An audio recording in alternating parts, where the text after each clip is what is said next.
चलो। तो last class में हम लोगों ने विजुलाइजेशन वाले कॉन्सेप्ट को देखा था कि पाइथन के थ्रू हम कैसे विजुलाइजेशन अचीव कर सकते हैं। तो आज एक और टॉपिक अपना स्टार्ट करेंगे जिसका नाम है वेब स्क्रैपिंग। वेब स्क्रैपिंग का मीनिंग ये होता है कि कई बार जो डेटा है वो आपके पास पहले से अवेलेबल नहीं होता है। आपसे ये कहा जा रहा है कि डेटा किसी वेबसाइट पे रखा हुआ है, आप उस वेबसाइट से डेटा को फैच करिए। फिर आप उसकी कोई रिपोर्ट बनाना चाहते हैं तो बना सकते हैं, उस पर अपना एनालिसिस करो, उसमें अपना विजुलाइजेशन जो भी करना चाहते हैं। तो वेब स्क्रैपिंग का मतलब है डेटा को कलेक्ट करना फ्रॉम वेबसाइट। तो किसी भी वेबसाइट से डेटा को कलेक्ट करने के प्रोसेस को वेब स्क्रैपिंग कहा जाता है। अब जो वेब स्क्रैपिंग है उसमें डेटा दो तरह का होता है। एक होता है हमारा स्टैटिक डेटा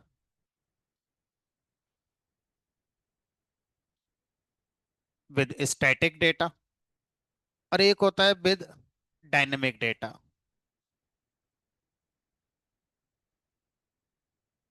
तो जब आप स्टैटिक डेटा के साथ वेबसाइट करते हैं, वेब स्क्रैपिंग करते हैं किसी भी वेबसाइट से, तो ऐसा करने के लिए हमारे पास पाइथन की कुछ लाइब्रेरीज हैं जो हम यूज करते हैं। रिक्वेस्ट एंड BS4, ये दो लाइब्रेरीज हैं जो पाइथन में स्टैटिक डेटा की स्क्रैपिंग करने के लिए यूज होती हैं। डायनेमिक डेटा ऐसा डेटा होता है जो ऑटोमेटिकली समय के साथ बदलता रहता है। एग्जाम्पल के तौर पर अगर आपसे कहा जाए कि शेयर मार्केट का डेटा किसी वेबसाइट पे रखा हुआ है, हर वो आधा घंटे 5 मिनट बाद बदल रहा है, तो ऐसा नहीं हो सकता कि मैनुअली कोई बार बार एंटर कर रहा है। वो ऑटोमेटिकली किसी प्रोग्राम के थ्रू चेंज हो रहा है। वो program most of the times JavaScript में लिखा जाता है, या कोई सर्वर साइड प्रोग्राम हमारा वो होता है, लाइक PHP में, जेंगो में, या जावा में, या C# में लिखा गया होता है। तो वो डेटा जो हमारा समय के साथ बदलता रहता है, रादर देन उसकी मैनुअल एंट्री करनी होती है हमारे लिए, ऐसे डेटा को डायनेमिक डेटा कहते हैं।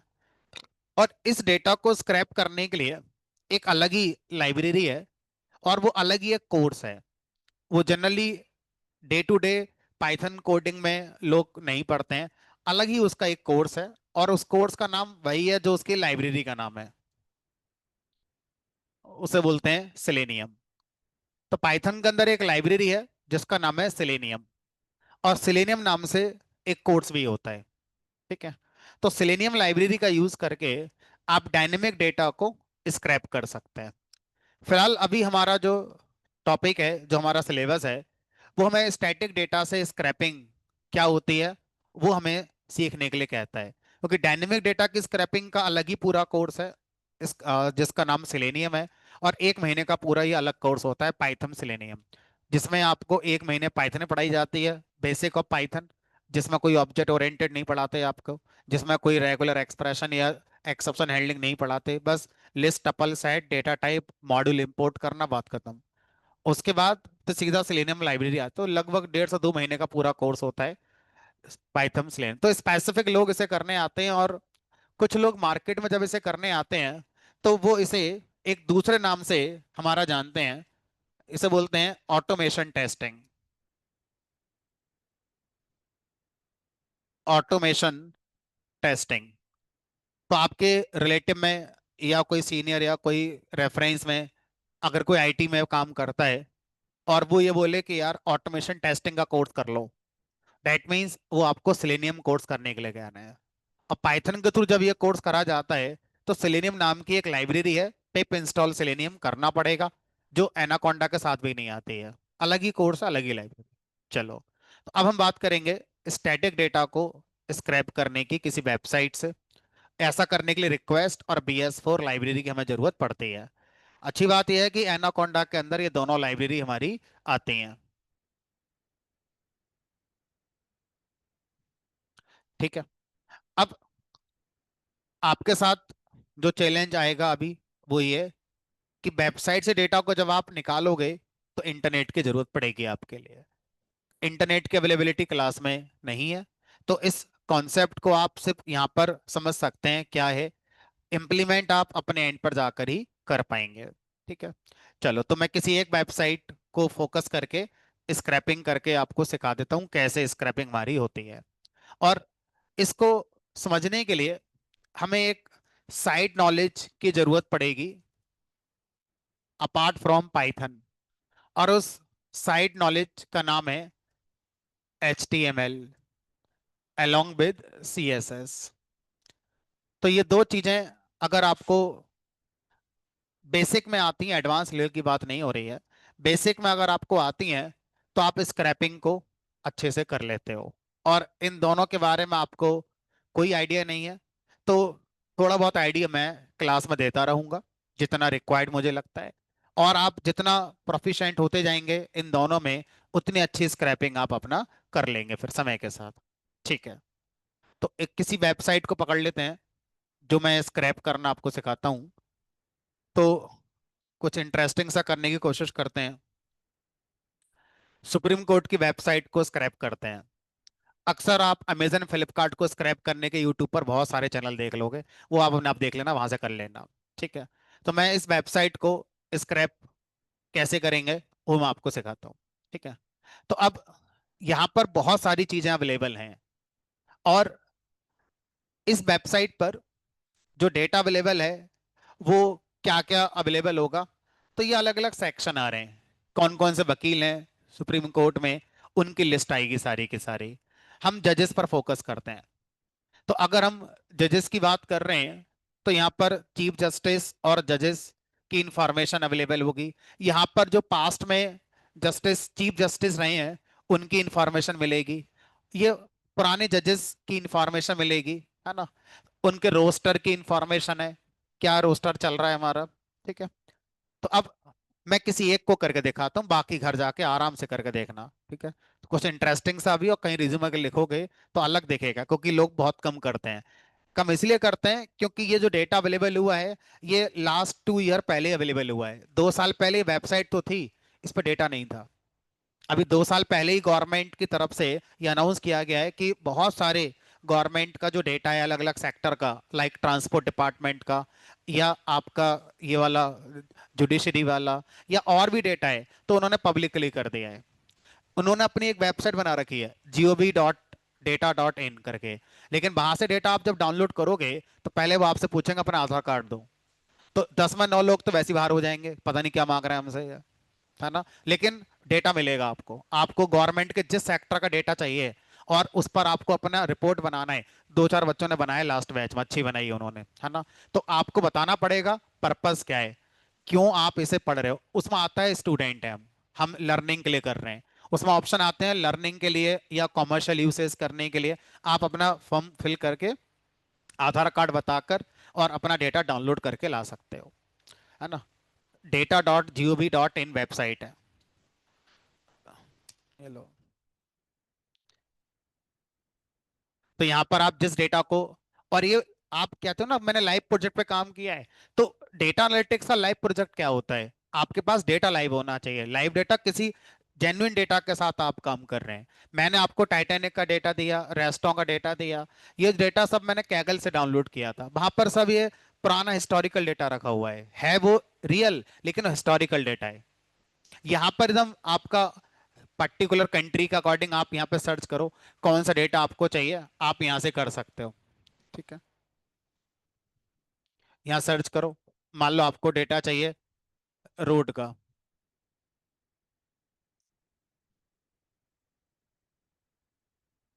ये आ गया। रोड की लेंथ का डेटा कुछ निकला है और ये डाउनलोड करने के लिए ऑप्शन आ रहा है country wise, state wise, Kerala road accident, road का डेटा, टोटल एक्सीडेंट कितने हुए, कितने हमारे एक्सपायर हो गए, ये पूरा डेटा है इसमें। देखो कितना डाउनलोड हुआ है ये। ठीक है। अब मैं इसको डाउनलोड करने जाऊंगा, यहाँ पे क्लिक करूंगा तो ये पूछ रहा है यूसेज बताओ, कमर्शियल करना है नॉन कमर्शियल करना है, अपना नाम बताओ। मोबाइल नंबर बताओ, ईमेल बताओ। और जब ये आगे क्लिक करोगे तो हो सकता है आपसे एक आधा आइडेंटिटी और पूछे कि अपनी पहचान तो बताओ। तो ये रियल डेटा आप यहाँ से डाउनलोड करके अपना प्रैक्टिस करो जितना कर सकते हो। ठीक है। तो इस तरह से ये लकीली हमारे पास लास्ट 2 ईयर में अवेलेबल हुआ है, उससे पहले कुछ नहीं होता था। ठीक है। अब मैं आता हूँ यहाँ पर चीफ जस्टिस वाले सेक्शन पे। तो आज की डेट में जो चीफ जस्टिस चल रहे हैं वो ये हैं, है ना। तो अब इनका डेट ऑफ बर्थ कब हुआ था, अपॉइंटमेंट क्या थी, और रिटायरमेंट इनका कब हो रहा है, ये इन्फॉर्मेशन। क्या बीच में बोल रहे हो यार, कमेंट्री कर रहे हो? शांति से देख लो क्या चल रहा है। ये बाकी सारे आपके जजेस हैं जो हमारे सुप्रीम कोर्ट में काम करते हैं।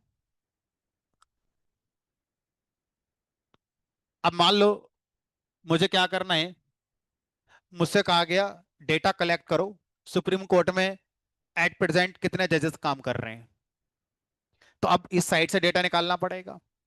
एक तरीका तो यह है कि वेबसाइट तो चली रही है, कंट्रोल सी, कंट्रोल वी। कितना कंट्रोल सी कितना कंट्रोल वी करोगे? और अभी मैं आपसे कह दूं कि पुराने चीफ जस्टिस का डेटा निकाल के ला दो, तो ये फॉर्मर चीफ जस्टिस हैं, सीजीआई जिनको कहते हैं।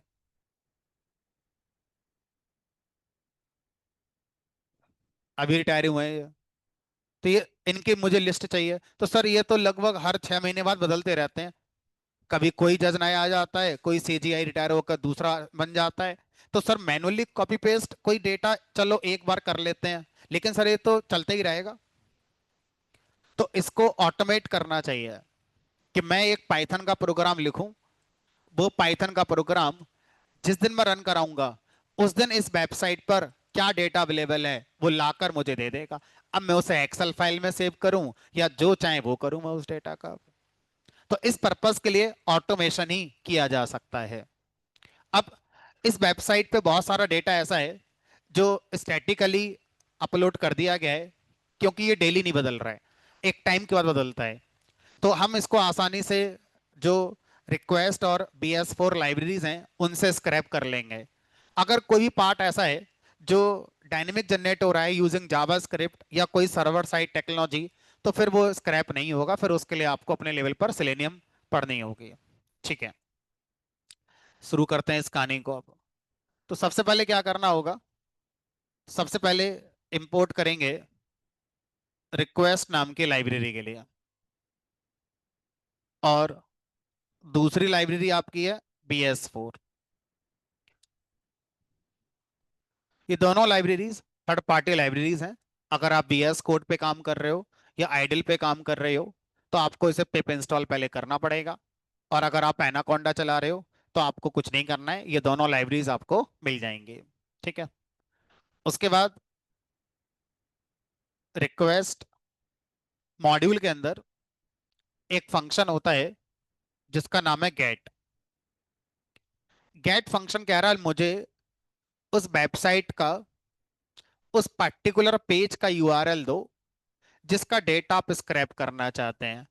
चलो अब जो मैंने एक स्टेटमेंट बोला उसको थोड़ा समझने की कोशिश करिए।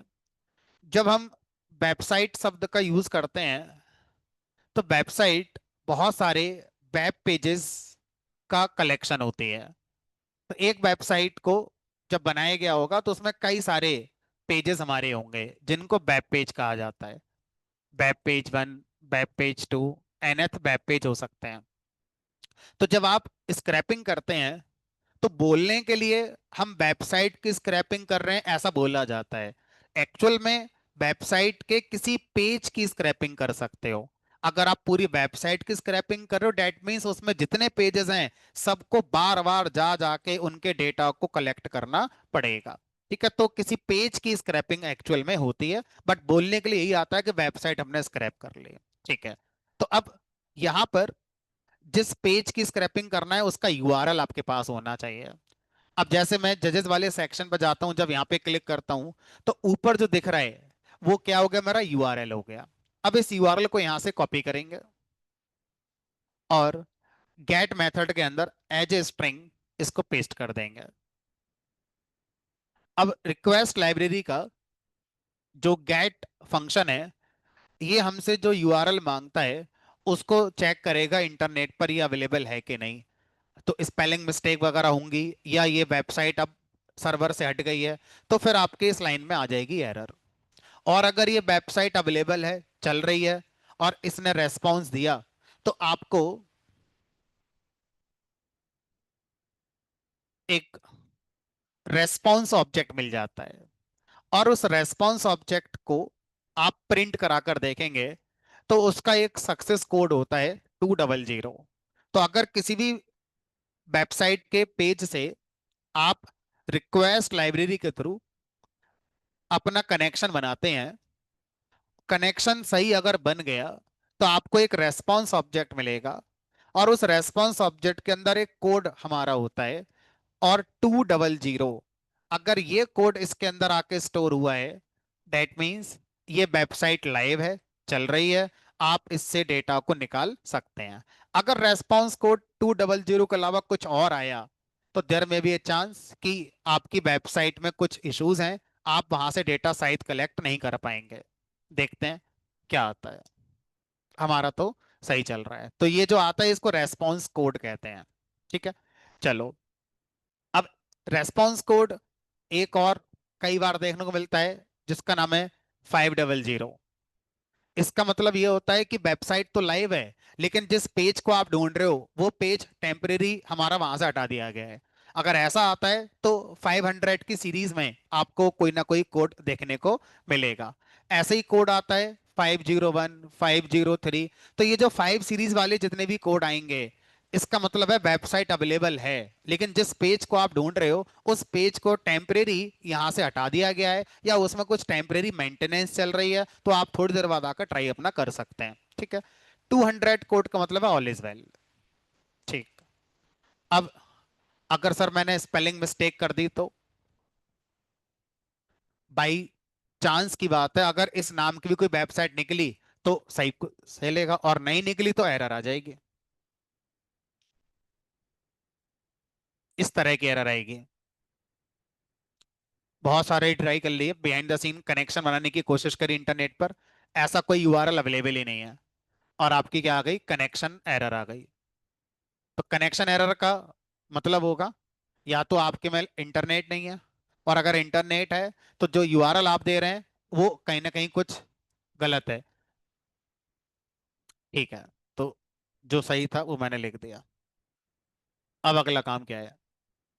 अब अगला काम है, ये जो रेस्पॉन्स ऑब्जेक्ट है वो ये कह रहा है कि मुझसे आप क्या कर सकते हैं, इस सारे पेज का डेटा रीड कर सकते हैं। मेरे अंदर एक एट्रीब्यूट है जिसका नाम है टेक्स्ट।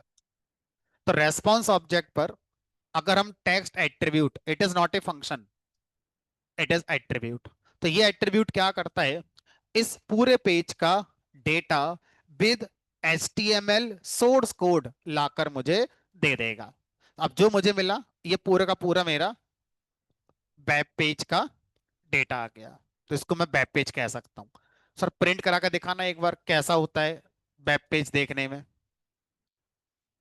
ये लो सर, ये तो अजीब सी कहानी है कुछ। हमने कहा अजीब सी आपके लिए हो सकती है, जो HTML थोड़ी बहुत जानते हैं उनको ये जान पहचान के लगेगी कि हाँ HTML के अंदर ऐसे टैग वगैरह लिखे जाते हैं। ठीक है, अब मेरा काम क्या है, अगर मैं आपको वेब स्क्रैपिंग सिखाना चाह रहा हूं, तो मुझे आपको ABCD पढ़ानी ही पड़ेगी HTML की। बिना ABCD पढ़ाई HTML की आप समझ नहीं पाएंगे कि मैं जो लिख रहा हूं यही क्यों लिख रहा हूं। तो फटाक से मैं आपको बता देता हूं कि 4-5 चीजें पढ़ने के बाद हम कैसे अपना शुरू हो सकते हैं। जब आप किसी भी HTML प्रोग्राम को बनाते हैं, तो उसका एक्सटेंशन या तो डॉट एच टी एम होता है या dot H T M L होता है। जैसे पाइथन प्रोग्राम का एक्सटेंशन डॉट पी वाई होता है, इसी तरह से H T M L program का extension dot H T M और dot H T M L होता है। HTML लैंग्वेज का कोई सॉफ्टवेयर नहीं होता। आप लैपटॉप नया खरीद के लाए हो, आज पहली बार ऑन करा है, HTML तैयार है, उसका अलग से कोई सेटअप नहीं आता। क्यों नहीं आता? क्योंकि HTML का कोड आप नोटपैड पे लिख सकते हैं, और जब रन कराने की बात आएगी तो आपके लैपटॉप में जो ब्राउजर है, ब्राउजर के अंदर HTML का इंटरप्रेटर पहले से ही इंस्टॉल्ड होता है। दोबारा सुनेंगे इस लाइन के लिए। HTML का प्रोग्राम रन करने के लिए हमारे लैपटॉप में ब्राउजर होना चाहिए। ब्राउजर के अंदर इंटरप्रेटर पहले से ही इनबिल्ड होता है। जो भी ब्राउजर बनाने वाली कंपनी है, ये उनकी रेस्पॉन्सिबिलिटी है कि वो अपने अंदर HTML का इंटरप्रेटर लेकर आए। जो HTML का प्रोग्राम लिखेगा उसको कुछ नहीं करना होता, बस उसके लैपटॉप में ब्राउजर होना चाहिए, चाहे कोई सा भी हो। तो अब मैंने HTML का प्रोग्राम लिखना है, तो HTML का प्रोग्राम लिखने के लिए आपको, जैसे मैं अब रिलेट करता हूं, रिलेट ऐसे करो जैसे पाइथन के अंदर फंक्शन होते हैं। हर फंक्शन कुछ ना कुछ करता है, जैसे मैथ मॉड्यूल के अंदर स्क्वायर रूट फंक्शन है, रैंडम मॉड्यूल के अंदर फंक्शन है, पांडास के अंदर इतने सारे फंक्शन थे, तो हर फंक्शन कुछ ना कुछ करता है। इसी तरह से HTML के अंदर hyper text markup language full form है, उसमें कुछ रखा नहीं है। अब HTML के अंदर हमारे होते हैं टैग, जिनको एलिमेंट भी कहते हैं। टैग या एलिमेंट, किसी भी फंक्शन को जब आप देखते हो तो उसका जो एक जनरल सिंटैक्स होता है वो ये होता है कि फंक्शन का नाम होता है और आप उसे कॉल करते हो, और अगर कोई आर्गुमेंट देना होगा तो आप ऐसे करके आर्गुमेंट पास करते हो, तो फंक्शन कॉल ऐसे करते हैं, तब वो यूज होता है। HTML के अंदर टैग को इस्तेमाल किया जाता है एंगल ब्रैकेट लगाकर, और एंगल ब्रैकेट के अंदर आपको जो भी चीज HTML के प्रोग्राम में करनी है उसका टैग होता है। एक छोटा सा एग्जांपल देते हैं, मुझे पाइथन में न्यू लाइन चाहिए, क्या लगाते हैं, /n। HTML के अंदर अगर आपने हेलो के बाद न्यू लाइन पर बाय लिखना है तो BR नाम का टैग होता है। BR मतलब ब्रेक लाइन। तो BR टैग के थ्रू HTML में लाइन चेंज होती है, /n नहीं चलता यहाँ पर। ठीक है, तो इस तरह से ये क्या है, टैग। किसने बनाया, HTML जिन्होंने बनाई उन्होंने बनाया।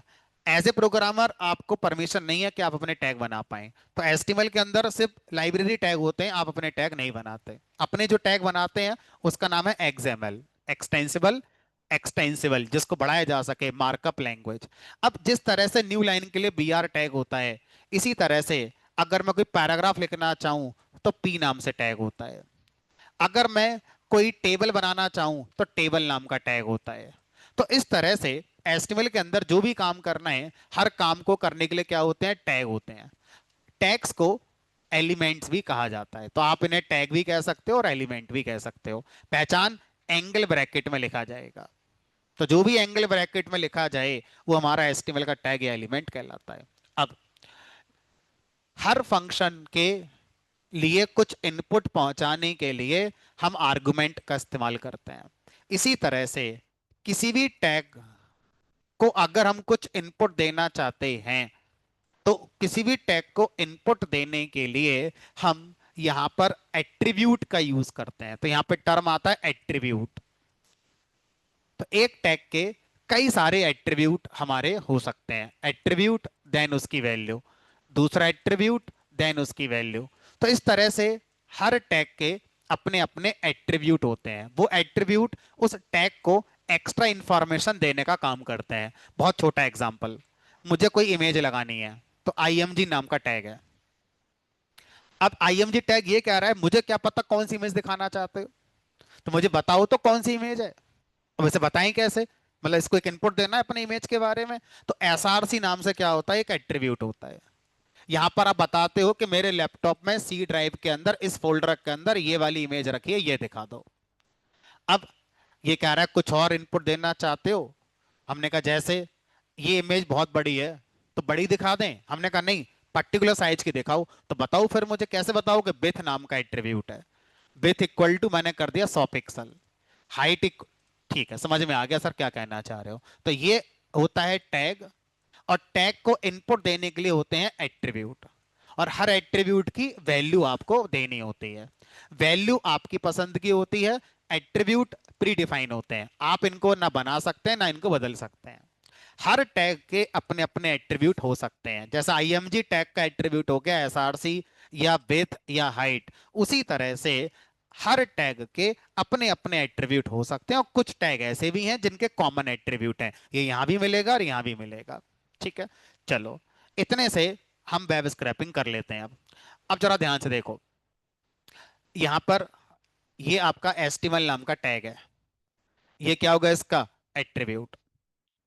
ये एक और टैग है, ये टैग है, ये इसका एट्रीब्यूट है। तो ये जितने भी हैं ये सब टैग हैं, और ये सब उनके एट्रीब्यूट हैं।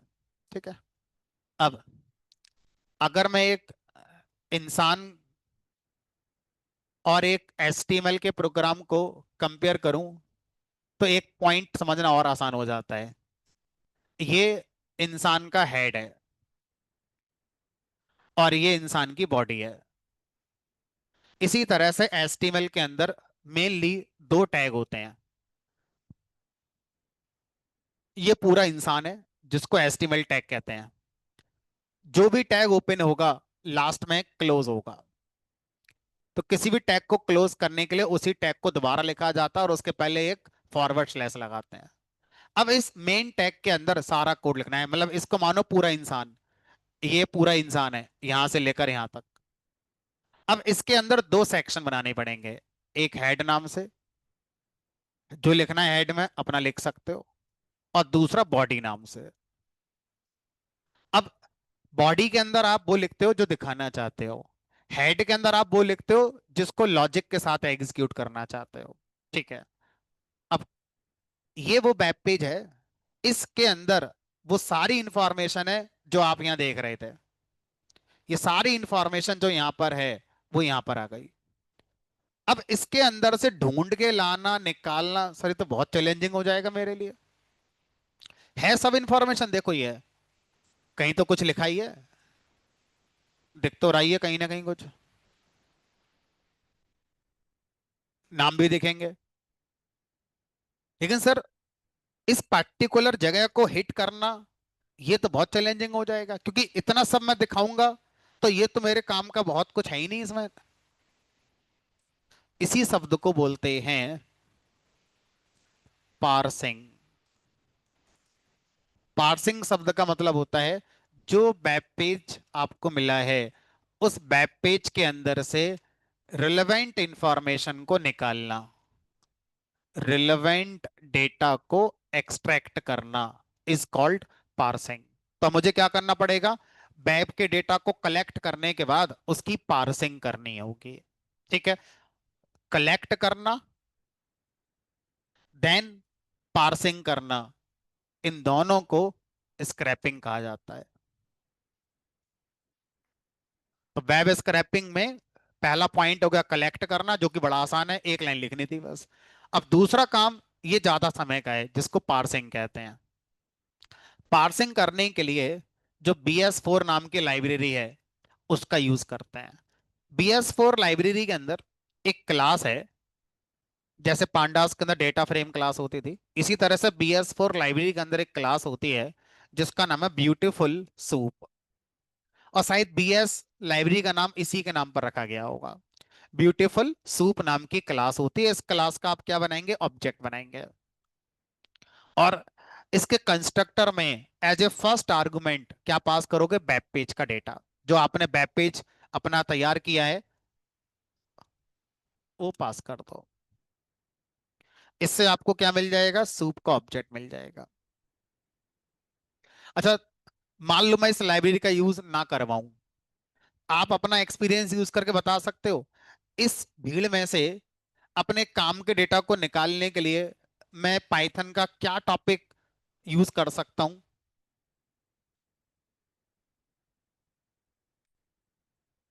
फाइल हैंडलिंग तो तब यूज करेंगे ना जब किसी फाइल से पढ़ना हो। फाइल से पढ़ने की जरूरत ही नहीं, डेटा तो आ गया मेरे पास नेट से।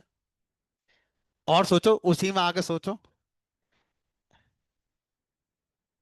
चलो ठीक है, मैं आपको क्लू देता हूं, जो जो उस दिन क्लास में आया होगा उन सबको तो याद आ ही जाएगा। अब जो नहीं आया उसका क्या ही कर सकते हैं। कुछ याद आ रहा है? इस मैंने कहा था इस फाइल में से अपने काम की चीज निकालो, सब ईमेल, ईमेल आईडी निकाल लो। तो कौन सा टर्म पड़ा था, RE, रेगुलर एक्सप्रेशन। ठीक है, अब ऐसी पिक्चर आ जाए ना मेरे सामने, मुझे इसमें से अपने काम का डेटा निकालना है बस। तो क्या बना सकते हो, रेगुलर एक्सप्रेशन। रेगुलर एक्सप्रेशन को अगर आप अच्छे से जानते हैं, कंट्रोल कर लेते हो, तो ब्यूटीफुल सूप लाइब्रेरी की कोई जरूरत नहीं है। ब्यूटीफुल सूप लाइब्रेरी बनाने वाले ये कह रहे हैं कि आप क्यों परेशान हो रहे हो, आप हमसे आसान भाषा में कह दो, हम अपने आप उसका क्या बनाएंगे, रेगुलर एक्सप्रेशन बनाएंगे, और जो कहोगे ढूंढ के लाकर आपको दे देंगे। तो अगर आप रेगुलर एक्सप्रेशन से बचना चाहते हो तो आपको लाइब्रेरी यूज करनी पड़ेगी, ब्यूटीफुल सूप वाली। और अगर आप इस लाइब्रेरी का यूज नहीं करना चाहते हो तो रेगुलर एक्सप्रेशन आपको बहुत अच्छे से आने चाहिए, बाकी सब आप जानते ही हो, है ना। तो हम रेगुलर एक्सप्रेशन पे तो नहीं जाएंगे, क्योंकि अगर मैं उसको लिखना शुरू कर दूंगा तो आधे तो अपना भूल जाएंगे कि ये था क्या, कौन सा मेटा करेक्टर क्या करता है, डॉट से क्या होता है, स्टार से क्या होता है ना, सब भूल गए होगा अब तक तो। बहरहाल तो हम सूप ऑब्जेक्ट का यूज करेंगे, आसान रहेगा, और रिकमेंड भी यही करा जाता है। तो अब सूप ऑब्जेक्ट से सबसे पहले हम क्या करते हैं, किसी भी टैग की इंफॉर्मेशन निकलवाना चाहते हैं। तो किसी भी टैग में अगर कोई इंफॉर्मेशन लिखी है तो मैं बताता रहता हूं। ये देखो, यहां पर अगर हम देखें तो इस कोने से लेकर और बिल्कुल नीचे वाले कोने तक जो भी आ रहा है, ये HTML का बॉडी है, ये पूरा बॉडी कहलाता है। ठीक है। अब जो हेड वाला पार्ट है वो कहीं दिखता ही नहीं है। हेड वाला पार्ट के अंदर एक और पार्ट होता है जो ऊपर दिख रहा है, यहाँ टैब, इस पे जो लिखा हुआ है, इस लिखे हुए के लिए भी कोई टैग चला होगा, और उसका नाम होता है टाइटल। तो किसी भी वेब पेज पर ऊपर जो टैब में लिखा आता है, मैं वो निकालना चाहता हूं। तो आपको नॉलेज इस बात की होनी चाहिए कि जब ये वेबसाइट बनाई गई होगी तो टैब के ऊपर जो लिखा जाएगा उसको लिखने के लिए क्या HTML का टैग यूज करा गया होगा। तो कुछ इस तरह से मान लो टाइटल नाम का टैग यूज करा गया होगा, और ये वाली कहानी यहां लिखी गई होगी, chief justice oblique supreme court of India, और इसको ऐसे करके बंद कर दिया गया होगा। ये हो गया टैग। यहां पर अगर कुछ लिखा होता वो ये कहलाता है इसका एट्रीब्यूट। टैग की ओपनिंग और क्लोजिंग के बीच में अगर कुछ लिखा जाता है तो इसे बोलते हैं टेक्स्ट। ये है टैग का टेक्स्ट। तो अगर मैं किसी भी टैग के टेक्स्ट को पैच करना चाहता हूं तो आपको क्या करना होगा, चलो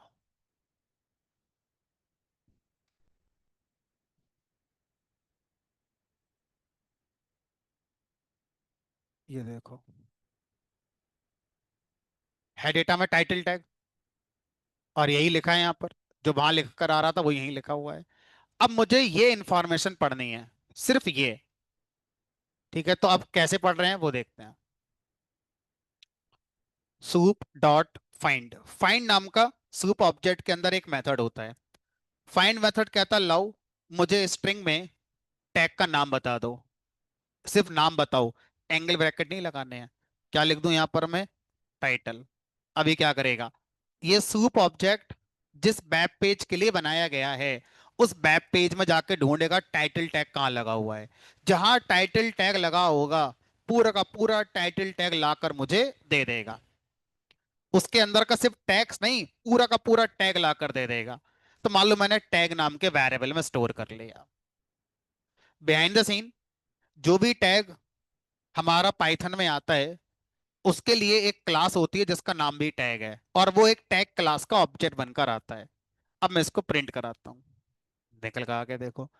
रेगुलर एक्सप्रेशन अगर लगाते तो अभी लिख ही रहे होते, और ये बड़ा आसान हो गया हमारे लिए। तो इसके पीछे रेगुलर एक्सप्रेशन चल रहे हैं, इस लाइब्रेरी के पीछे। ठीक है।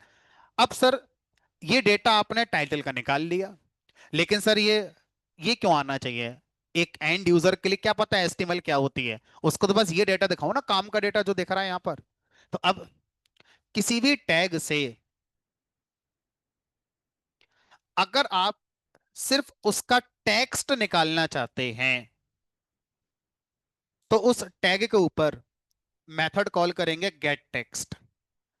गेट टेक्स्ट मेथड क्या करता है, जो भी टैग ऑब्जेक्ट था उसके अंदर का जो टेक्स्ट होगा, this one is called text, ये निकाल कर आपको दे देगा। और ध्यान से देखो, ये जो M% AMP ये आ रहा था ना, ये एस्टिमल का स्पेस देने का एक सिंटैक्स होता है। जब आपने गेट टेक्स्ट करा तो ये हट गया, यहाँ पर, यहाँ नहीं आ रहा है कहीं। तो ये हमने उस पेज के टाइटल का टेक्स्ट निकाल लिया। ठीक है, अब आगे बढ़ते हैं। अब सर क्या निकालना चाहते हो? हमने कहा अब ये निकाल के दिखाओ, ये नाम निकाल के दिखाओ, जस्टिस भूषण करके जो नाम है, ये निकाल के दिखाओ। अब किसी भी इंफॉर्मेशन को किसी वेब पेज से निकालने के लिए एक ही पॉइंट आपको पता होना चाहिए कि वो इंफॉर्मेशन को लिखने के लिए टैग कौन सा यूज करा गया होगा। अब बताओ, यहां पर जब ये नाम लिखा गया है तो इसके पीछे टैग कौन सा लगा होगा? सर हमें क्या पता? तो अब यही मैंने आपसे बोला था, जिसको जितनी अच्छी नॉलेज होगी एचटीएमएल की उतनी अच्छी स्क्रैपिंग कर लेगा। थोड़ी थोड़ी जो मैं बताता जा रहा हूँ उससे आइडिया आपको मिल जाएगा कि हाँ भाई स्क्रैपिंग ऐसे होती है। तो अब एक शॉर्टकट मैं यूज करता हूँ, जो अक्सर रिकमेंड किया भी जाता है। एज ए एनालिस्ट आपको शायद एचटीएमएल नहीं आती होगी, तो ट्रिक यूज करो। कैसे करोगे?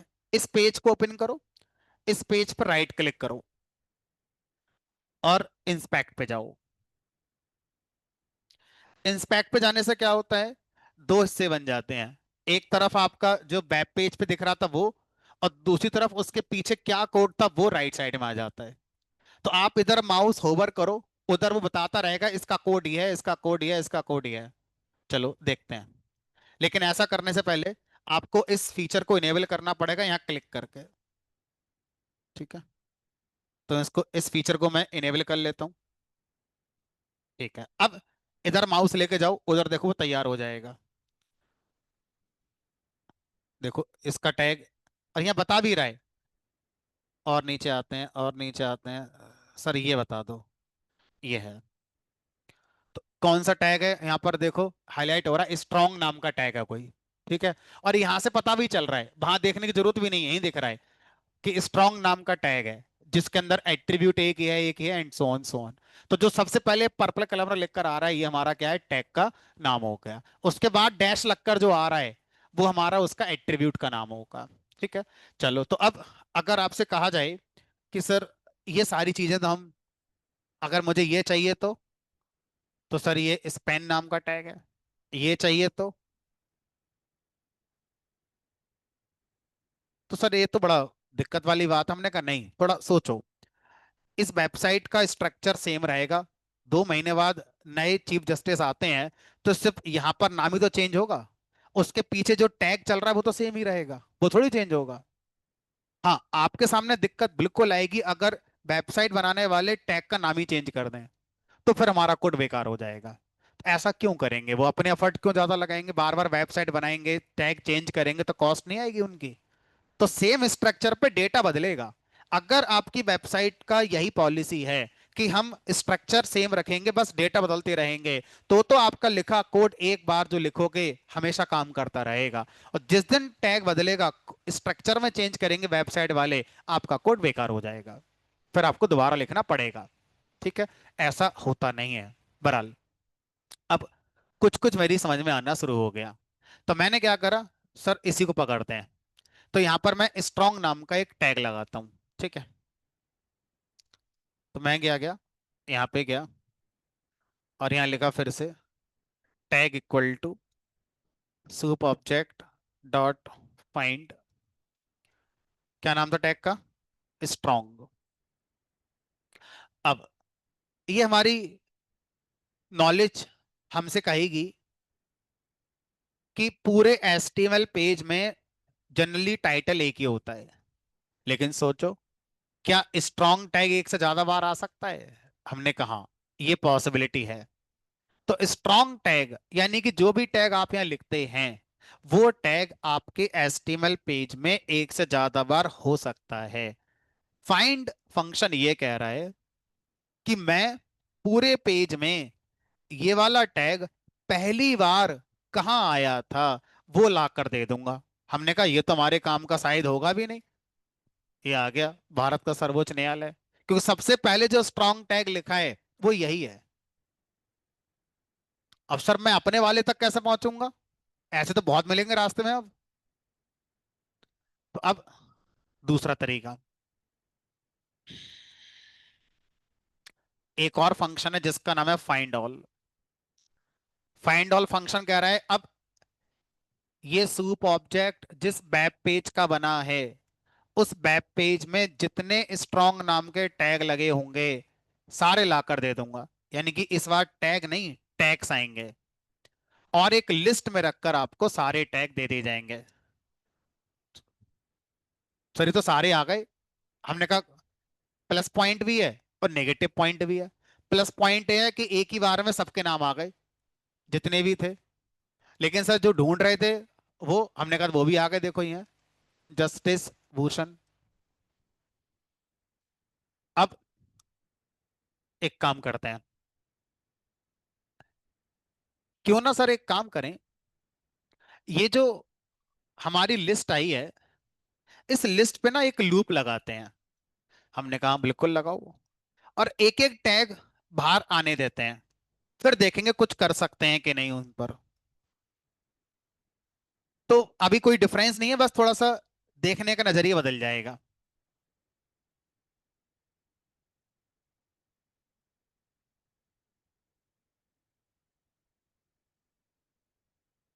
ये लो, पहला स्ट्रॉन्ग टैग ये हो गया, दूसरा ये हो गया। अब कुछ चीजें मैं आपसे कहूंगा, ऑब्जर्व करो। इस स्ट्रॉन्ग टैग में एट्रीब्यूट का नाम क्या है? LANG, लैंग्वेज, है ना। इस वाले स्ट्रॉन्ग टैग में क्लास, इस वाले स्ट्रॉन्ग टैग में क्लास, इस वाले स्ट्रॉन्ग टैग में क्लास। और हर बार ध्यान से देखना, हर बार क्लास एट्रीब्यूट की वैल्यू यहां पर क्या है? जज नेम। यहां पर भी क्या है? जज नेम। यहां पर भी क्या है? जज नेम।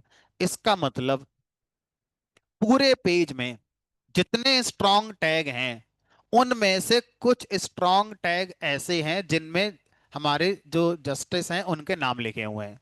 ठीक है। लेकिन उन सबके स्ट्रॉन्ग टैग की पहचान ये है कि उन सबके क्लास एट्रीब्यूट की वैल्यू जज नेम है। तो अब आप क्या कर सकते हो, इस कोड को थोड़ा सा चेंज करेंगे। यहां मैं अब फाइंड ऑल से बोलूंगा कि फाइंड ऑल, एक काम करो, स्ट्रॉन्ग टैग सारे लाओ ढूंढ कर, लेकिन उसमें कंडीशन लगा देते हैं, कॉमा लगाकर यहां पास करेंगे डिक्शनरी। इस डिक्शनरी में आप बताओ एट्रीब्यूट का नाम। एट्रीब्यूट का नाम स्ट्रिंग में लिखोगे। क्या नाम था एट्रीब्यूट का हमारे? Class, colon. इसकी वैल्यू क्या थी वहां पर? जज नेम। इस कोड का मतलब क्या है? हम सूप ऑब्जेक्ट जिस वेब पेज का बना है उससे ये कह रहे हैं वो सारे स्ट्रॉन्ग टैग ढूंढो जिनमें क्लास एट्रीब्यूट की वैल्यू जज नेम लिखी हो। फिल्टर हो जाएंगे हमारे। जज के बाद डैश, ये लो, आ गए। अब सर एक एक टैग के अंदर अगर आप देखो तो उसके टेक्स्ट में वो लिखा हुआ है जो मेरे काम की चीज है। तो क्या लगा दें इस पे? डॉट गेट टेक्स्ट, ये लो। सबसे पहले वाले कौन है? CGI। बाकी कौन है? सिर्फ जस्टिस है। सारे सुप्रीम कोर्ट में आज की डेट में जितने जस्टिस काम कर रहे हैं सबकी लिस्ट अवेलेबल है। कोई मुझसे पूछे कितने, तो एक काम करते हैं ना, थोड़ा बढ़िया सा दिखाते हैं। तो यहां पर मैंने क्या करा, यहां पर काउंट इक्वल टू 1 प्रिंट कर दिया। 1, सॉरी, काउंट डॉट, और हर बार क्या करते जाओ, काउंट को प्लस कर या लिस्ट लगा लो। फिलहाल टोटल आज की डेट में सुप्रीम कोर्ट के अंदर 5 अगस्त 2025 को 3:15 बजे तक 33 जज हैं। अब 1 घंटे बाद क्या होगा मैं नहीं पता, दोबारा जब रन कराएंगे उस समय क्या होगा, उस समय का डेटा निकलेगा।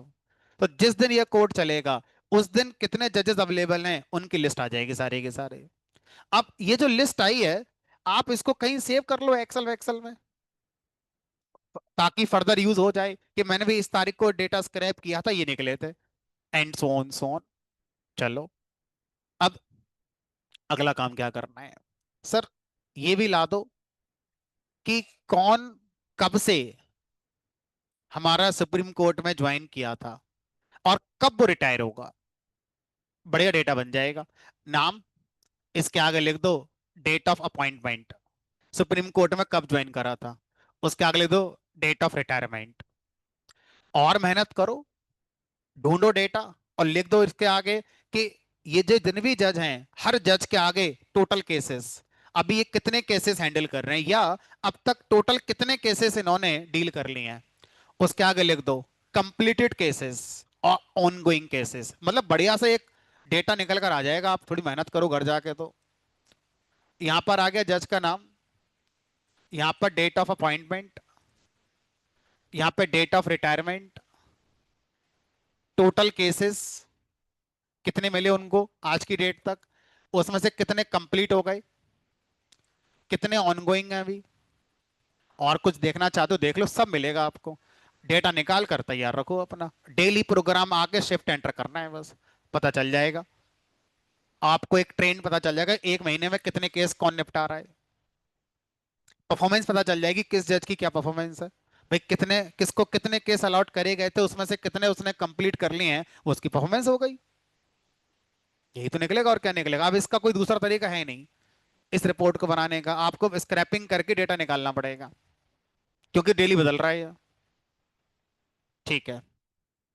अब मैं सिर्फ दो कर देता हूं, बाकी घर बैठ के अपना देखना कैसे करोगे। Date of appointment, date of retirement, ये मैं कर दूंगा, और उसके बाद फिर कुछ और सिखाऊंगा मैं आपको, ठीक है। क्योंकि अभी आपकी इच्छा एक और आएगी, सर सबके फोटो भी तो चाहिए। भाई फोटो भी तो रहेंगे सबके, तो सब निकाल ही रहे हो तो फोटो भी निकाल लो सबके। तो ये भी निकालना सिखाएंगे कि फोटो कैसे निकालते हैं इंटरनेट से। बहरहाल, अब जो मुझसे कहा गया, पहले उस पर हम थोड़ा सा काम करते हैं। तो मैं चाहता हूं कि सबका date of appointment date of joining आ जाए। हमने कहा पहले ये पता करो कि आपने जो भी ढूंढा है, क्या उस ढूंढे में डेट ऑफ अपॉइंटमेंट और डेट ऑफ रिटायरमेंट आ रहा है। हमने कहा लिख कर तो आ रहा है लेकिन वैल्यू नहीं आ रही। लिख कर तो आ रहा है लेकिन वैल्यू नहीं आ रही है। हमने कहा चलो फिर इंस्पेक्ट पे देखो जाके कि क्या दिक्कत है। दिक्कत देखो क्या निकलेगी, कोई ना कोई एट्रीब्यूट रिलेटेड निकलेगी।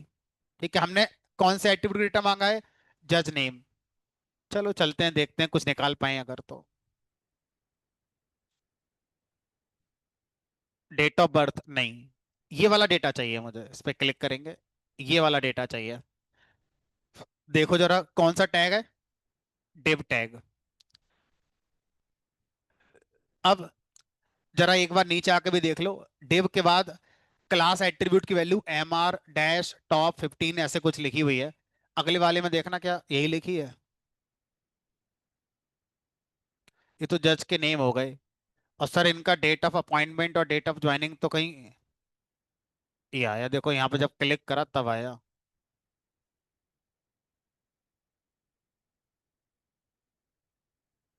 Date of appointment date of joining,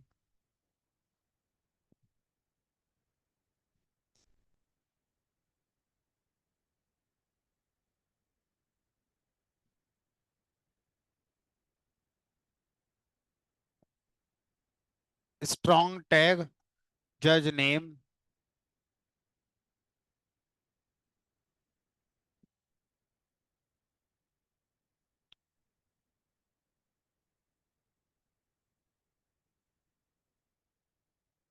चलते हैं देखते हैं।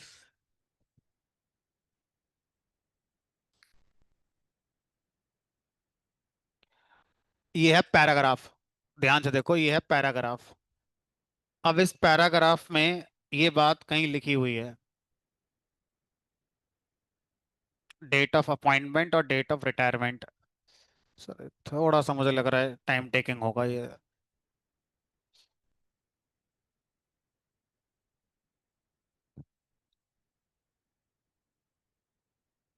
चलो आते हैं इधर, कोशिश करते हैं निकल कर आ जाए। तो आप अपने वाले डेटा में देखो, कहीं मैंने लिखा देखा था date of appointment date of joining, ये रहा। यहां से थोड़ा मेरा क्लियर हो रहा है। Date of appointment, date of retirement. अगर हम ध्यान से देखें तो ये हमारा कहाँ लिखा हुआ है, स्ट्रॉन्ग, ये टैग है। डेट ऑफ अपॉइंटमेंट ये क्लोज हो गया। इसके ऊपर भी एक स्ट्रॉन्ग टैग और पड़ा होगा जरूर। ये ओपन हुआ, ये यहाँ क्लोज हो गया।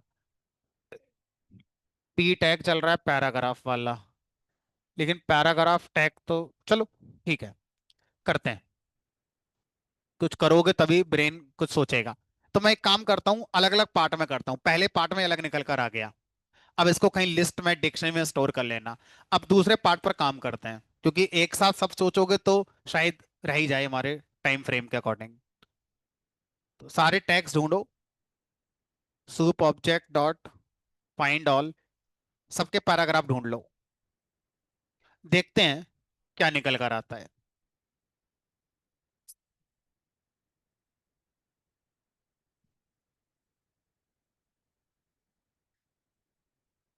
हाँ सर, आ तो रहा ही है कुछ ना कुछ। जो हमें चाहिए वो तो आ रहा है, कोई बात नहीं। अब थोड़ा सा और माथा पच्ची करेंगे।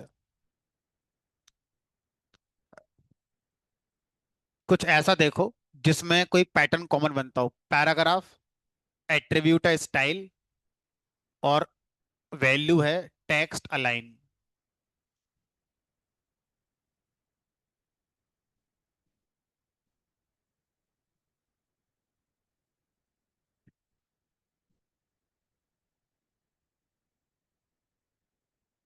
टर्म ऑफ के बाद आ रहा है, यानी कि ये पैराग्राफ टैग, उसके अंदर ये इसका एक चाइल्ड टैग, और इसके अंदर ये इसका चाइल्ड टैग। रुको, अब क्या करते हैं, किसी भी टैग से अगर मैं उसका चाइल्ड टैग निकालना चाहता हूं, चाइल्ड टैग का मतलब हो गया कि ये पैराग्राफ टैग हो गया, इसके अंदर ये टैग लगे हुए हैं, तो ये इसके चाइल्ड टैग हो गए। ठीक है, तो अब अगला काम आप ये कर सकते हो, dot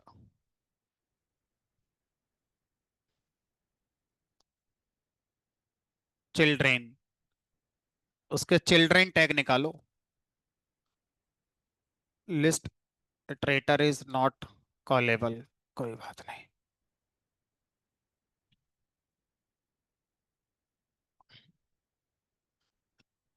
for C H in tag dot children print C H.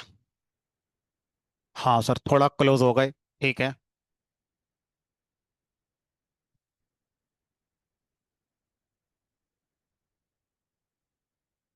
बस एक दो और मेहनत करनी पड़ेगी लाइन की, फिर शायद हमें मिल जाएगा। Dot gate text.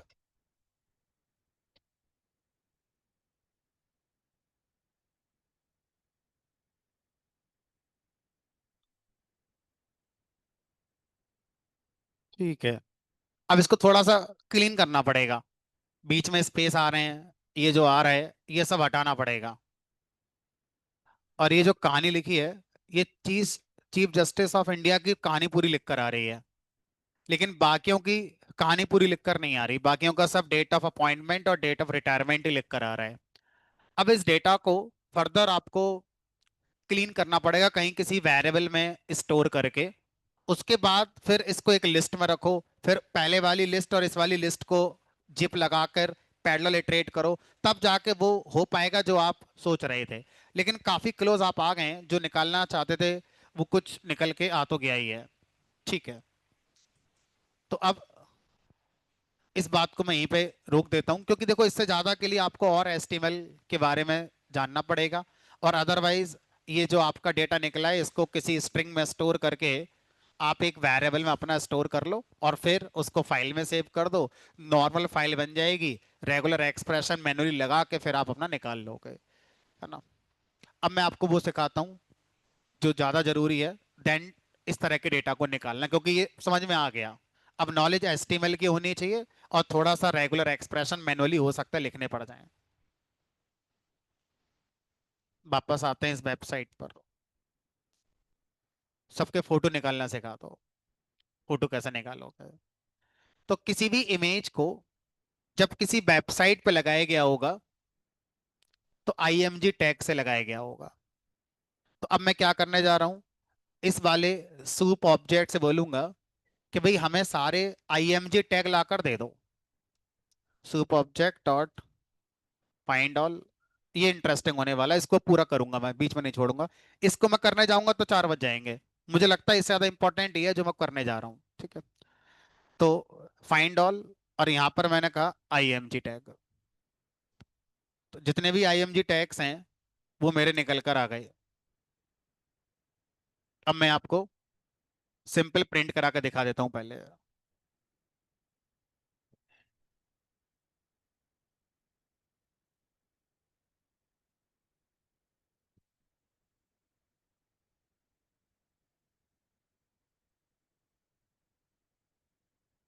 चलो अब सीखो। IMG टैग में मेरा एट्रीब्यूट का नाम है SRC। SRC एट्रीब्यूट हमें ये बताता है जो इमेज इस IMG टैग से दिखाई गई है वो कहां से आई है। ये दूसरा IMG टैग है और इसका SRC एट्रीब्यूट ही है। तो अब क्या करो, किसी भी टैग से अगर मैं उसके किसी एट्रीब्यूट की इंफॉर्मेशन निकालना चाहता हूं तो मैं लिखता हूं tag dot gate. Gate text नहीं, गेट टेक्स्ट तो उस टैग का टेक्स्ट ला देगा। गेट कह रहा है एट्रीब्यूट का नाम दो, मैं उस एट्रीब्यूट की वैल्यू ला कर दूंगा। क्या लिख दूं यहां पर? SRC। तो जितनी भी इमेजेस हैं सबका सोर्स आ गया। क्लिक करके देखो, ये पहली इमेज हो गई, ये वाली हो गई। जिस पे क्लिक करोगे वो इंडिविजुअल अब आपके बनकर तैयार हो गई है। ठीक है।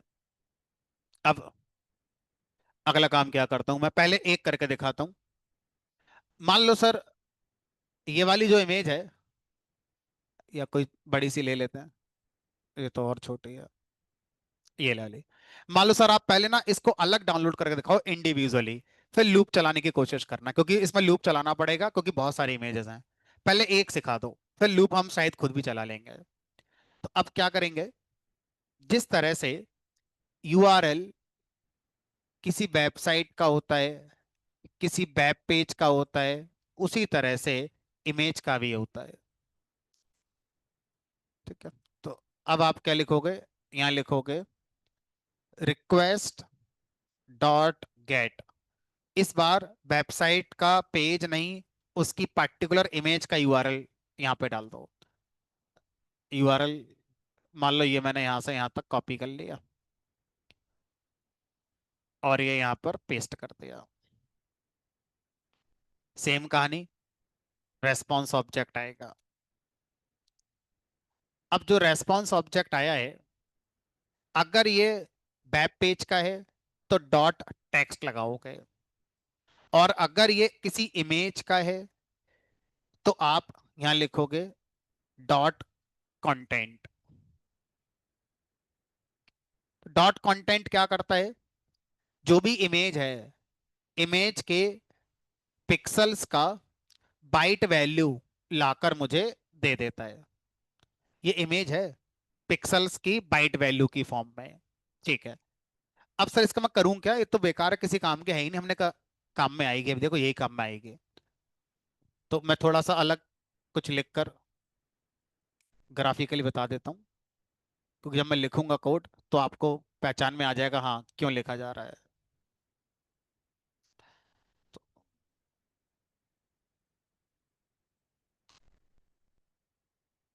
इमेज, इमेज के अंदर पिक्सल्स होते हैं,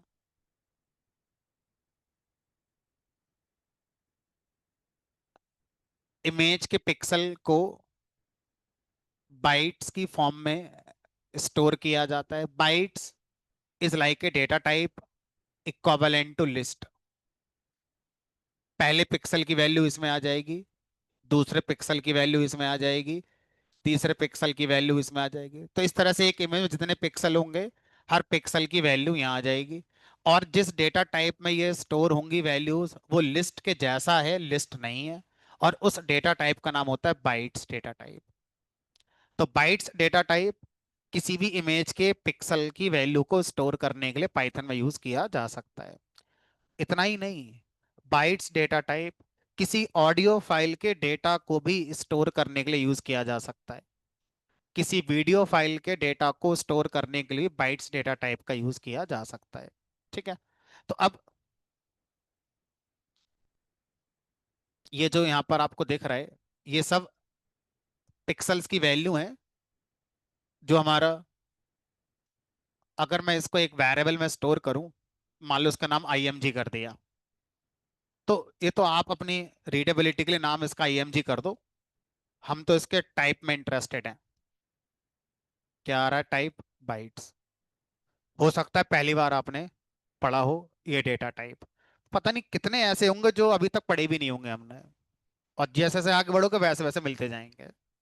ठीक है।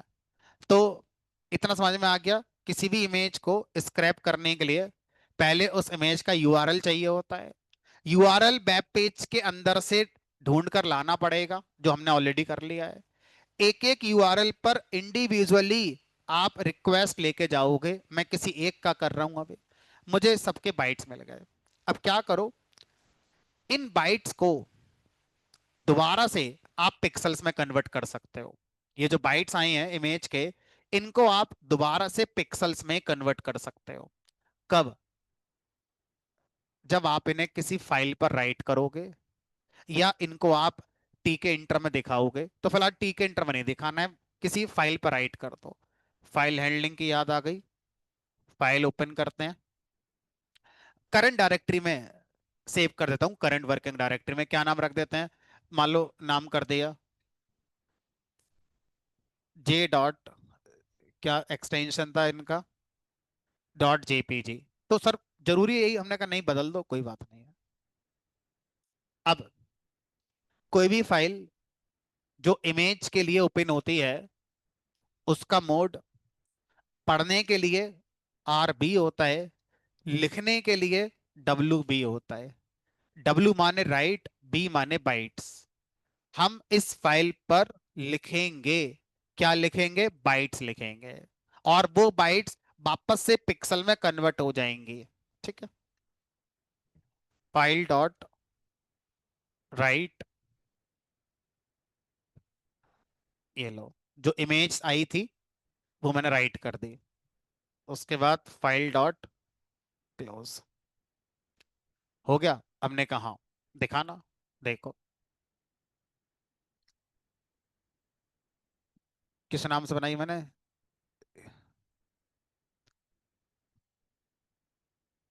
ये लो साहब।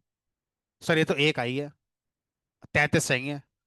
तो लूप तो लगाना चाहिए फिर अब हमें भाई। पाइथन का बेसिक कॉन्सेप्ट है ना, अगर किसी काम को बार बार करना है तो लूप लगाओ, लेकिन स्मार्टली लगाना पड़ेगा। आप ऐसा थोड़ी कर सकते हैं कि इस पूरे को उठा के लूप में डाल दिया। सोचो अगर इस पूरे को उठा के लूप में डाल दोगे तो बार बार इसी इमेज से रेस्पॉन्स आएगा। हमें बार बार इस इमेज का रेस्पॉन्स थोड़ी चाहिए, हमें तो हर बार नई इमेज का रेस्पॉन्स चाहिए होगा। यानी कि जितनी बार लूप चलेगा, ब्रेन में क्या क्या बात रखनी है, जितनी बार आप लूप चलाओगे हर बार ये बदलना चाहिए। दूसरा पॉइंट, जितनी बार लूप चलेगा, हर बार जब फाइल लिखी जाएगी तो ये नाम भी बदलना चाहिए, वरना तो सारी इमेज इसी नाम की फाइल में सेव होंगी और लास्ट में लास्ट वाली मिलेगी बस। तो लूप चलाना है, लेकिन दो बातों को याद रखते हुए कि हर बार ये बदलना चाहिए, हर बार जहां लिख रहे हो उस फाइल का नाम बदलना चाहिए। अब कैसे करोगे इस काम को? हमने कहा अगर आप ध्यान से देखें तो ऑलरेडी हमारे पास ये लूप हम चला रहे थे। एक काम करते हैं, इस लूप को ही कॉपी करके पेस्ट करते हैं, ये ऐसे करके। अब यहां प्रिंट नहीं कर रहा हूं मैं। जब मैं किसी भी इमेज टैग से उसके एसआरसी की वैल्यू ला रहा था, तो वो एसआरसी की वैल्यू हमें एक इमेज का यूआरएल मिलकर आ रही थी। तो मैं क्या करता हूं, इसको एक वेरिएबल में स्टोर कर देता हूं, इमेज यूआरएल। उसके बाद ये लाइन में लिखने जा रहा हूं। इस लाइन को लिखने पर मुझे यूआरएल चेंज करना है। तो लूप चलता जाएगा, एक एक इमेज के सोर्स का यूआरएल आता जाएगा और इसमें पास होता जाएगा। तो अपने आप बदल गया हमारा, हर बार इमेज आएगी। अब अगला काम ये रह गया कि जब आप लिखोगे, मतलब काफी क्लोज हो गए हो आप, अब जब आप लिखने की बात करोगे तो ये नाम हर बार कैसे बदलेगा। तो एक तो अपना कोई लॉजिक लगा दो। नहीं सर, हम ये चाहते हैं कि जो इमेज जिस नाम से है उसी नाम से हमारे लैपटॉप में सेव हो। जैसे ये वाली इमेज इस नाम से आ रही है, 2024113, तो इसी नाम से सेव होनी चाहिए। जिस नाम से वहां रखी है ये इमेज की आईडी होगी काइंड ऑफ, तो इसी नाम से सेव कर दो। ठीक है, तो ये कैसे करोगे? तब जरा मुझे इस बात का लॉजिक बता सकते हो?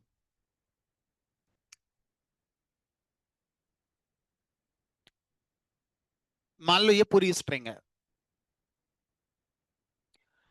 इस पूरी स्ट्रिंग से मुझे ये हिस्सा चाहिए।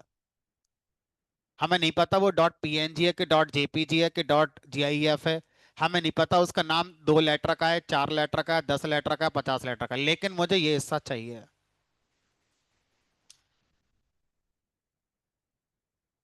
क्या हिंट आ रहा है दिमाग में? स्लाइसिंग। अब मान लो इसको मैं एक वेरिएबल एस में डाल दूं, स्लाइस करेंगे।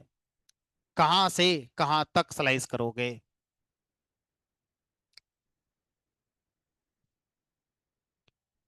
Reverse slicing. ठीक है, लेकिन शुरू कहां से करोगे? हैं? नहीं, -1 से करोगे तो ये आएगा पहले, फिर ये आएगा। हमें तो चाहिए ये IC' लोगो।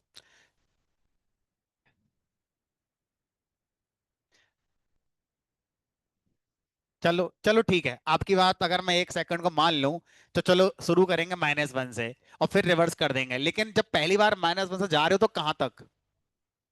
हाँ, ये लॉजिक हो सकता है। अब इसी को पहली बार में सीधा सोच लेते हैं। कैसे? कि मुझे इसका इंडेक्स मिल जाए। अब इसका इंडेक्स क्या होगा? इसका इंडेक्स मिल जाए, +1 कर दो उसमें। अब इस वाले स्लैश का इंडेक्स कैसे निकालोगे? 5 महीने 6 महीने पुराना कॉन्सेप्ट है, अब कहाँ ही याद होगा। S.इंडेक्स। भूल गए, देखो आप, मैंने गलत लिख दिया है और आप ताल में ताल मिला रहे थे। S.इंडेक्स जब ऐसे लगाते हो तो पहले वाले का इंडेक्स ला के देता है। चलो, अब अच्छा याद आया आपको। क्या चाहिए होगा आपको? R इंडेक्स, आखिरी वाले का ला के देता है। ठीक है, अब काम पूरा नहीं हुआ, अभी काम अधूरा है। इस वाले का इंडेक्स आ गया, अगर इसमें +1 कर दूं तो अगले करेक्टर का इंडेक्स आ गया। अब जो भी इंडेक्स आया है, अगर मैं इस इंडेक्स से लेकर लास्ट तक स्लाइसिंग कर दूं, आ गया। लेकिन सर ये तो इसका आया है, किसी और का। हमने कहा आप ले आओ, किसी और को ले आओ। हमारा लॉजिक एक जनरल लॉजिक हो गया है। अब आप किसी का भी निकालोगे, ध्यान से सोचना कि हमेशा इस वाले के आगे का इंडेक्स मुझे मिल रहा है। ठीक है, अब बस इसी को मैं यहां पे लगाता हूं, तो जो मेरा इमेज यूआरएल है वो ये है। अब क्या करते हैं, इंडेक्स निकालते हैं।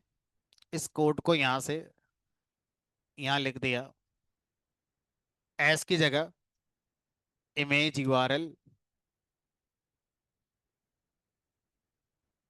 इमेज यूआरएल इंडेक्स, और ये आ गया आपका इमेज का नेम। अब जब लूप चलाएंगे तो जो भी नेम आया है उसी को यहाँ पे लिख देते हैं। अब अगला काम जो मैं और कर लूंगा वो ये है कि सर एक काम करो, एक फोल्डर बना लो और इसका नाम कर दो SCI_images। इस फोल्डर में सेव कर दो सब। तो यहां पर हम लिखेंगे SCI_images स्लैश, और ये हो गया वेरिएबल। अरे स्टक मत दो भाई।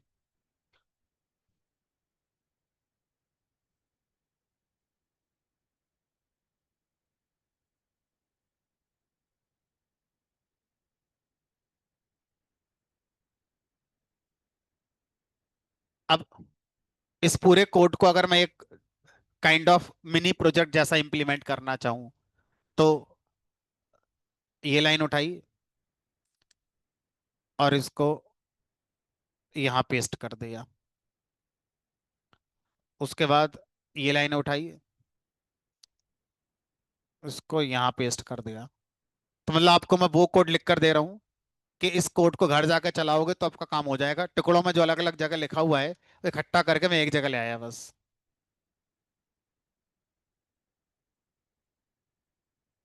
उसके बाद ये वेब पेज।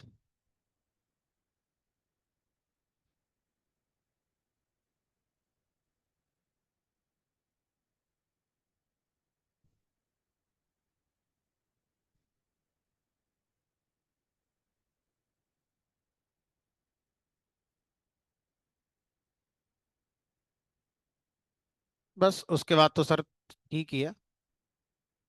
नहीं, एक लाइन और आगे लिखने से, फाइंड करने वाली, तो यहीं पे लिख देते हैं। Tags equal to soup dot find all. क्या नाम है टैग का? IMG। और सर एक चीज और रह गई, सूप ऑब्जेक्ट बनाना is equal to BS4 dot beautiful soup, और यहाँ पर वेब पेज का डेटा। ये लो भाई, दोनों लाइब्रेरी इंपोर्ट हो गई। जिस वेबसाइट से इमेजेस डाउनलोड करनी है पहले उसका रेस्पॉन्स आया, उसके पूरे पेज का डेटा रीड कर लिया, उस पेज को उठाकर हमने सूप ऑब्जेक्ट बना लिया।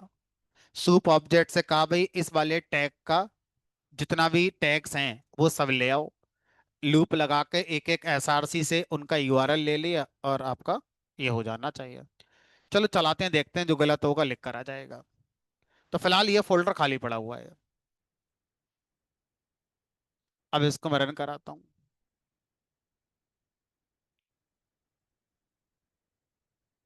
3 सेकंड लगे, देख लें एक बार। भर गया पूरा। ये लो। तो इस तरह से हम क्या कर सकते हैं, हम किसी भी वेबसाइट से सारी इमेजेस को अगर रीड करना चाहते हैं तो रीड कर सकते हैं। आगे जाके आप अपने मशीन लर्निंग वगैरह के प्रोजेक्ट में भी इस्तेमाल कर सकते हो इन चीज़ों का। अब मैं आपको क्या टास्क दे रहा हूँ, इसी वेबसाइट पर थोड़ा और एक्सप्लोर करो अपने आप को। आपका टास्क है ऑल जजेस की फोटो डाउनलोड करनी है, फॉर्मर, करंट, सब। देखो यहाँ पर आप देखो, तो सिर्फ अभी मैंने ये करी है, ये भी तो है, इनकी भी तो चाहिए मुझे, इनकी भी चाहिए। ठीक है। उसके बाद ये फॉर्मर चीफ जस्टिस है सिर्फ, फॉर्मर जजेस। चीफ जस्टिस मतलब जैसे कॉलेज में HOD है ना, इस तरह से हमारे सुप्रीम कोर्ट के HOD कहलाते हैं फॉर आपके चीफ जस्टिस। अब उनके अंडर जो लोग आते हैं वो हमारे सिंपल जजेस कहलाते हैं। सारे जितने अब तक हुए हैं, पहला काम ये हो गया। दूसरा काम, जब से सुप्रीम कोर्ट एस्टेब्लिश हुआ है तब से अब तक कितने जजेस अपॉइंट हुए हैं, मुझे ये रिजल्ट चाहिए। उसके बाद अगर कर पाऊँ, बहुत अच्छा प्रोजेक्ट बनेगा अगर कर पाऊँ तो मुझे एक रिपोर्ट बना कर दो, सीरियल नंबर, जज का नाम, date of appointment, date of retirement, सब जितने अब तक आए हैं सुप्रीम कोर्ट में सबका चाहिए। और एक फोल्डर में सारे जजेस के इमेजेस चाहिए। अगर आप ये कर पाओगे तो वेब स्क्रैपिंग आपको 100% आ जाएगी। आप इसको अपने रिज्यूमे के अंदर बिल्कुल लिख सकते हो, है ना, कि आपने एक प्रोजेक्ट बनाया वेब स्क्रैपिंग पर।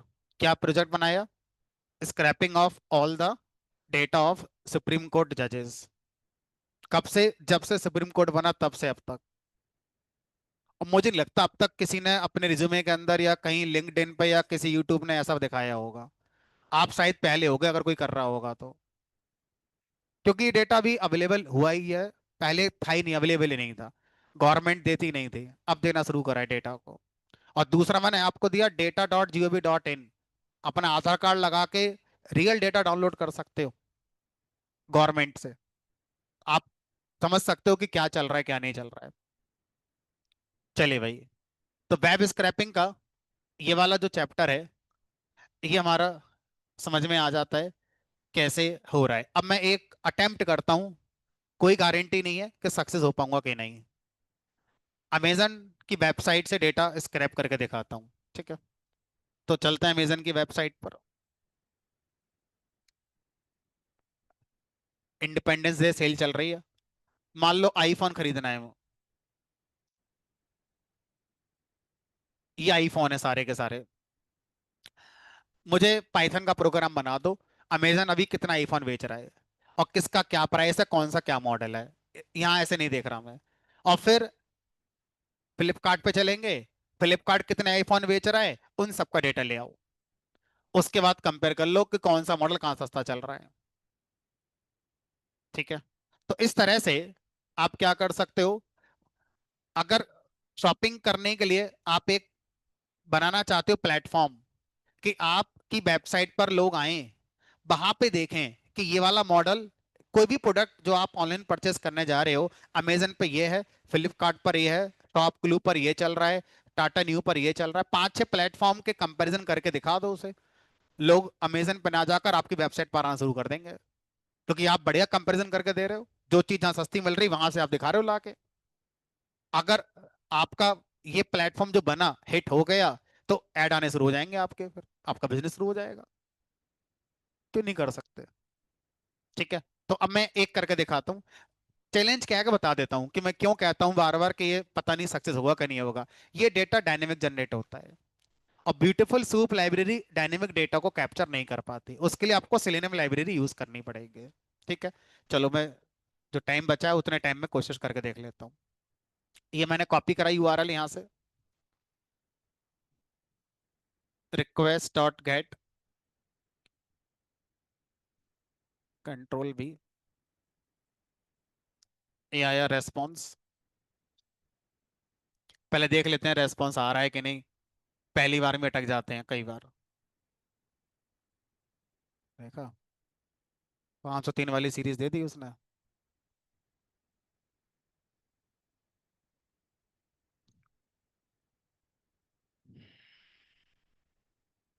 चलो देखते हैं, कुछ निकल आए तो। उम्मीद तो मुझे कम लग रही है। रेस्पॉन्स डॉट टेक्स्ट, इतना सा डेटा आया है बस। इतने डेटा में क्या ही निकलेगा।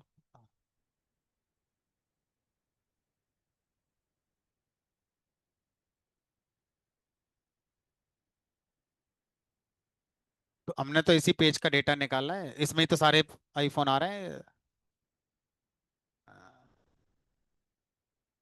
हाँ, अब जैसे अगले पेज का डेटा ये आ गया, तो मुझे कुछ खास लग नहीं रहा है, इतने से तो आएगा नहीं, ये मना ही कर रहा है।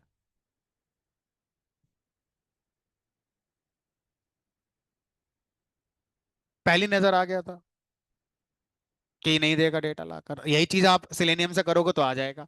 कोई बात नहीं, एक काम करते हैं, फ्लिपकार्ट पे चलते हैं।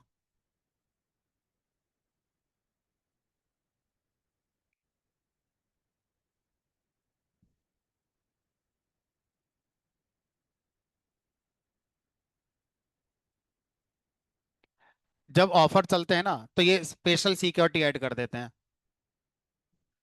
क्योंकि बहुत अच्छी अगर स्क्रैपिंग आप सीख गए तो आप प्राइस भी जाके चेंज कर दोगे। हाँ और क्या। अगर आपको कंट्रोल अच्छा आ गया, तो अभी आप क्या कर रहे हो, गेट मेथड है, एक और इसके अंदर छुपा हुआ है, जो मैं तो नहीं पढ़ा रहा, सिलेबस में नहीं है हमारे, पोस्ट मेथड भी होता है। पोस्ट का काम होता है वहां जाके बदलना, ठीक है। तो थोड़ा सा आपको नेटवर्किंग की नॉलेज, एचटीएमएल की नॉलेज अच्छी लानी पड़ेगी। भाई आपको प्राइस दिख रहा है ना, आप उस पर क्लिक कर रहे हो, तो आप अपने लिए प्राइस बदल लो। सीधी सी बात है, बदल सकते हो, क्यों नहीं बदल सकते हो? और क्या जाना ऑफर चल रहा था, क्या करें? ऐसे ही होती है, और क्या होता है। जिस भाई जो वेबसाइट बनाने वाले हैं वो प्रोग्रामर, उन्हें सब पता है क्या क्या लिखा है अंदर। तो चलो देखते हैं फिलहाल। इसने अलग कहानी दे दी, 429, मतलब 200 कोड कोई दे नहीं रहा है, 200 कोड जिस वेबसाइट से आएगा, आप पूरी तरह से अलाउड हैं उसका एक एक डेटा निकालने के लिए। अब देखते हैं ये क्या दे रहा है।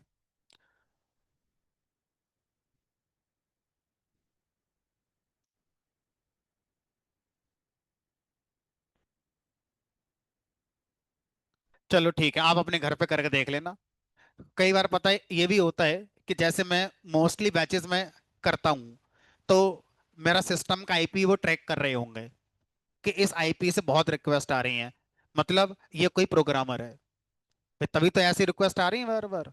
तो हो सकता है आईपी के अकॉर्डिंग उन्होंने कुछ ऐसा कोई लॉजिक लगा रखा हो, और आप अपने घर से करो तो शायद हो जाए। आप दोनों अटेम्प्ट करना, शायद हो जाए आपसे। लेकिन एक दो बार ही होगा, तीसरी बार चलाओगे आपकी भी सेम एरर आएगी। ठीक है, तो उसके लिए ऑफिशियल तरीका है, आपको अमेजन फ्लिपकार्ट से सेल्स टीम से जाके बात करनी पड़ेगी, उनसे एपीआई परचेज करनी पड़ेगी, उनको मंथली प्लान उनका खरीदना पड़ेगा, तब ऑफिशियल तरीके से आप उनका डेटा को यूज कर सकते हैं। आप बिजनेस कर रहे हो, वो भी तो बिजनेस करवाएंगे अपना। सीधी सी बात है। चलिए, फिलहाल आज के लिए इतना। देखो इनका हो गया, ये कह रहे हैं। तो मैं कह रहा हूं आप में से बहुत का हो जाएगा, क्योंकि मेरे मुझे पता है मेरे सिस्टम का आईपी एड्रेस ट्रेस हो रहा होगा, और अगर मैं अपना सिस्टम फॉर्मेट कर लूं तो मेरा फिर होना शुरू हो जाएगा। या हाँ, आपने बोला बीपीएन, अब मैं अगर सिस्टम पर कोई बीपीएन सॉफ्टवेयर इंस्टॉल कर लूं तो चल जाएगा मेरे पे भी। बिल्कुल चलेगा। चलो ठीक है, तो जिनका चल जाए अपना निकाल कर प्रैक्टिस करने के लिए एक अच्छा प्रोजेक्ट है ये, दोनों प्रोजेक्ट आप मान के चलो आपके रिज्यूमे के अंदर होने चाहिए। सुप्रीम कोर्ट का पूरा डेटा जो मैंने बताया वो, और ये प्राइस कंपैरिजन वाला। जब कंपैरिजन का डेटा आ जाए तो एक बार पांडास के थ्रू दोनों को मर्ज भी करना, कि सेम मॉडल पर हमारा ज्वाइन होना चाहिए। तो उसमें आपको रियल वे में ज्वाइन का यूज कहाँ होता है समझ में आ जाएगा। जहां दोनों डेटा में मॉडल का नाम सेम हो, सिर्फ वो डेटा मेरे चाहिए, सारा डेटा थोड़ी चाहिए मुझे अब। है ना। चलिए, आज इतना ही। कल मिलेंगे नए टॉपिक के साथ।